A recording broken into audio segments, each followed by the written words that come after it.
10 Biggest Vegetable Gardening Mistakes.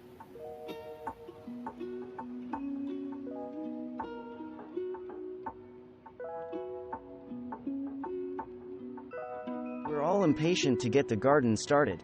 It's very tempting to get your hands in the soil and start seeds months before your last frost date. However, little seeds quickly become lanky, hungry seedlings. They need a lot more space in your home, and they become stressed if they must remain indoors in pots with limited light. It's a pleasure to work in a vegetable garden in the crisp days of spring or fall, but if your garden is not hardy, eventually you won't be visiting it every day. It only takes a day or two for zucchini to grow to the size of a bowling pin or a rabbit to break through your fence and finish off your peas. You have to cultivate a true love of soil to be a successful gardener. It can't be an afterthought. Starting off with poor soil means you will be fighting against it all season.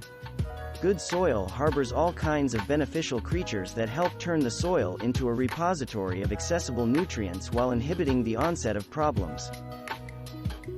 It sounds counterintuitive, but many gardeners are hesitant to harvest when things are ready.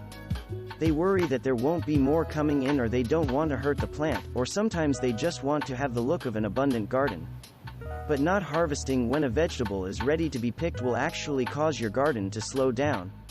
A plant won't set more cucumbers or peppers if its branches are already full of them. Herbs, like basil and cilantro, benefit from frequent harvesting. Cutting off the tops of the plants encourages them to branch out and get fuller. Enjoy your vegetables while they are at peak. All gardeners tend to plant more than they can eat, let alone tend, but new vegetable gardeners don't realize how much work it can be. Vegetables don't wait until you have time to take care of them. They will ripen and rot or bolt to seed. Better to start small than to waste both your effort and your vegetables. This is a very closely related problem to starting out too large. Small seedlings properly spaced can leave the garden looking barren.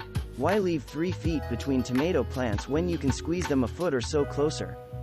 Because they are going to grow and fill in quickly, and tightly spaced plants don't get the sun and air circulation they need. That leads to diseases and lower yields, not to mention difficulty harvesting. Your family may eat lettuce every night, but planting a 10-foot row of lettuce isn't going to keep you in salads all season. You have to do some strategic planning to stagger your harvest times. There are several ways to do this, including succession planting and planting varieties that mature at different times. You'll be glad you took the time to space things out. Weeding, feeding, and watering needs to be done on a regular schedule, especially watering. Plants don't like competition for water and nutrients, and allowing weeds to fill in will stunt many plants and reduce their yields. Planting vegetables is like ringing the dinner bell.